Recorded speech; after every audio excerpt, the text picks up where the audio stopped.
మీరు మీ అభిమాన shows and serials TV కన్నా ముందు ఈటీవీ విన్ యాప్లో చూడండి. Download and subscribe to ETV win app. 99 రూపాయలు మాత్రమే.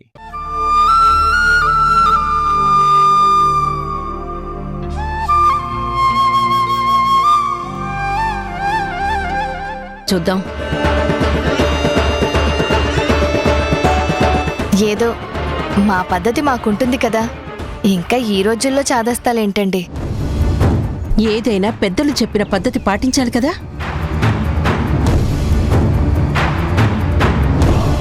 పద్ధతి లేని వాళ్ళు పద్ధతుల గురించి చాలా మాట్లాడతారు.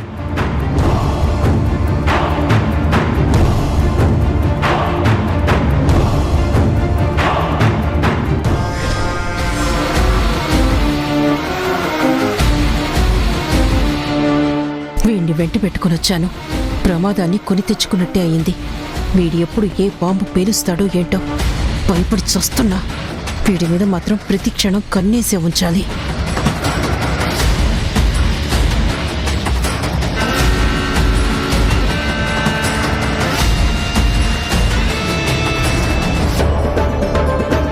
ఇటువైపు వీడు, అటు పక్కన వాళ్ళిద్దరు ఏం ఇష్యూ క్రియేట్ చేస్తారో ఏమో. ఈ నిశ్చితార్థం సాఫీగా జరిగేటట్టు చూడు భగవంతుడా. అయ్యా, అమ్మాయిది అబ్బాయిది జాతకాలు ఇవ్వండి. అబ్బాయి జాతకం తీసుకొచ్చారా? రఘు, అమ్మాయి జాతకం ఏది? అక్కడ పెట్టేశాను రా ఆల్రెడీ. అలాగే, ఇలా ఇదిగోండి. పంతులు గారు, ఇటు ఇవ్వండి. ఇదిగోండి అబ్బాయి జాతకం.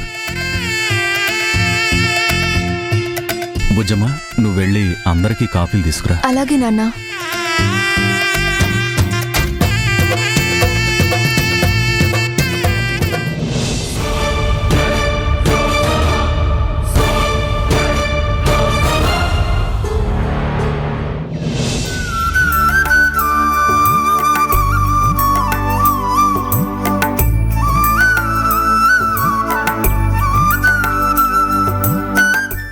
మంచినీళ్ళు కావాలా అన్నయ్య?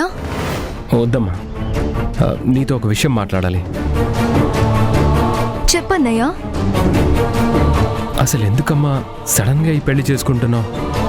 ఈ సంబంధం మీకెవరు చెప్పారు? ఇప్పుడు ఏమైంది అన్నయ్య? ఏం లేదు, ఎలా కుదిరిందా అని చిన్న డౌట్ అంతే. మా అత్త వచ్చి ఈ పెళ్లి గురించి మాట్లాడింది కదా, తనే నిన్ను కన్విన్స్ చేసింది కదా? అవునమ్మా? అదేం లేదన్నయ్య. మా నాన్న వాళ్ళ ఫ్రెండ్ రఘు అంకులే మీ ఇంటికొచ్చి పెళ్లి సంబంధం మాట్లాడారంట. మీ అత్త నాన్న ఓకే అన్నారంట. ఆ తర్వాతే మా నాన్న మాట్లాడారు. వీళ్ళే అత్త దగ్గరికి వెళ్ళి పెళ్లి సంబంధం మాట్లాడారా? చాలా వింతగా అనిపిస్తుంది. ఇదంతా ఎలా కుదిరింది? ఏంటన్నయ్య, ఏదైనా ప్రాబ్లమా? చెప్పన్నయ్య, పర్లేదు. అసలేంటంటే ఆ ధీరజ్ ఉన్నాడే. ఏరా తరుణ్, ఇక్కడున్నావా? నీకోసం మొత్తం వెతుకుతున్నాను. అసలు నువ్విక్కడికి ఎందుకు వచ్చావురా? పద, నిన్ను డాడీ పిలుస్తున్నారు. అన్నయ్య ధీరజ్ గురించి ఏదో చెప్దామని వచ్చారు.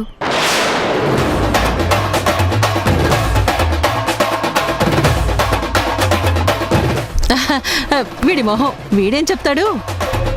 నువ్వు సిగ్గుపడి మురిసిపోయే మాటలు చెప్తాడు. మా ధీరజ్ చాలా మంచివాడు, హ్యాండ్సమ్ పర్సనాలిటీ, నీది మంచి చాయిస్ అని మెచ్చుకుంటాడు.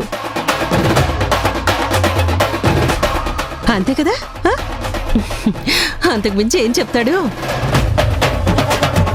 అంతే కదరా తరుణ్?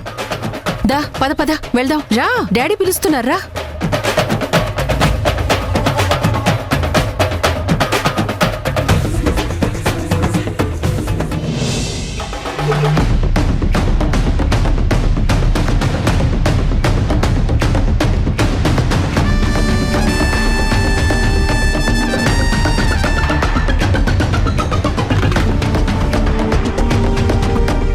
రామ్మా, ఇవ్వమ్మా, అందరికీ ఇవ్వు.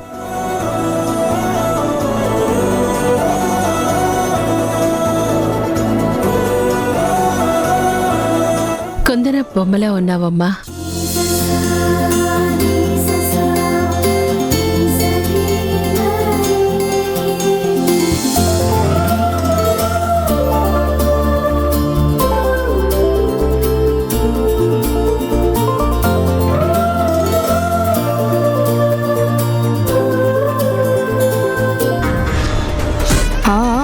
పైకే ఆ మాట అంటున్నావు, లోపల నిలువెత్తు బంగారంలా కనిపిస్తుంది అంతే కదా. దాన్ని చూస్తుంటే ఆస్తి మూట నీ కళ్ళ ముందు కదిలినట్టుంది కదా.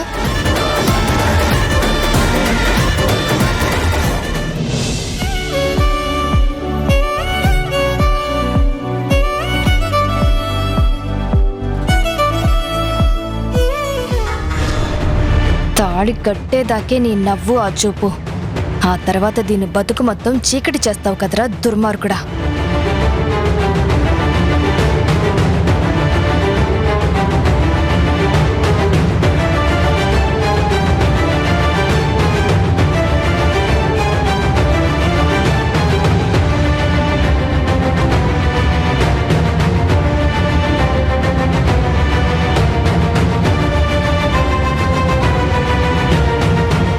చిన్నప్పటి నుంచి నాకు మా అక్కే అమ్మండి. అన్ని విషయాల్లోనూ నన్ను సపోర్ట్ చేసింది.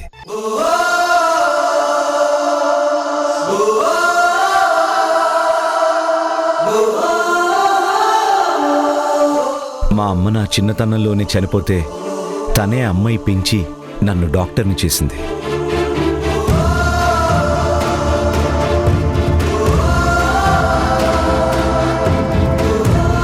నా డెవలప్మెంట్ వెనకాల మా అక్క పాత్ర చాలా ముఖ్యమైంది. తను నా కోసం చిన్నప్పటి నుంచి ఎంతో చేసింది. నేను ఈ మాత్రం చేయకపోతే ఎలా? మీరు మీ అక్కయ్య గారికి ఇచ్చే గౌరవం, చూపించే అభిమానం చాలా గొప్పదండి.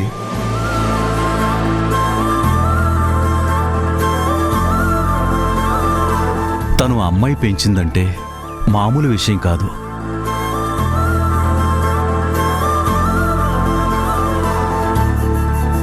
నా మేనల్లుడు నా కొడుకుతో సమానం. వాణ్ణి చిన్నప్పటి నుంచి నేను కొడుగ్గా పెంచాను.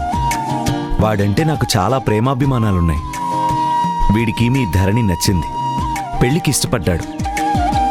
వాడికి ఎవరైతే నచ్చారో ఆ అమ్మాయిని నేను ఇంతకు ముందే చూశాను. అందుకే వాడు తనతో పెళ్లి అనగానే సంతోషించాను.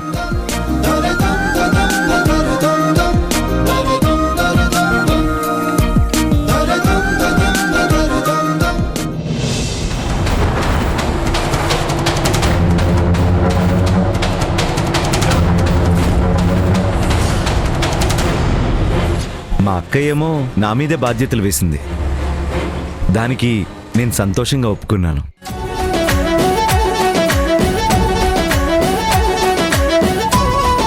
మీ దగ్గర నుంచి మేమేం కట్న కానుకలు ఎక్స్పెక్ట్ చేయడం లేదు. పెళ్లి మొత్తం నా ఖర్చుతోనే చేస్తాను. మీకు ఎలాంటి ఇబ్బంది కూడా కలిగించను.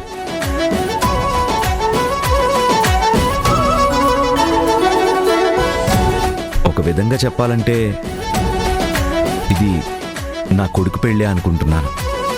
ఎందుకంటే నా కొడుకు కన్నా ముందు ధీరజీ నాకు దగ్గరయ్యాడు.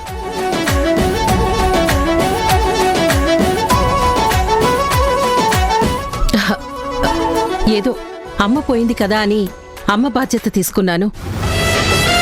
అందరిళ్లలో ఆ పొజిషన్లో ప్రతి అక్క చేయాల్సిన పని నేను చేశాను. కానీ నా తమ్ముడు వాడి మనసుకి అది గొప్పగా తీసుకున్నాడు.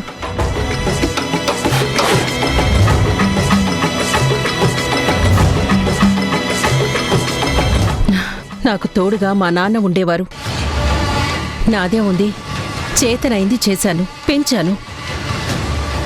కానీ వాడు మాత్రం నాకెంతో విలువనిస్తూ నా మాట జవదాటకుండా, నా మీద ఒక్క మాట పడకుండా ఇప్పటి వరకు చూసుకుంటున్నాడండి. వీడి మంచితనం తలుచుకొని నేను మురిసిపోని రోజంటూ ఉండదు.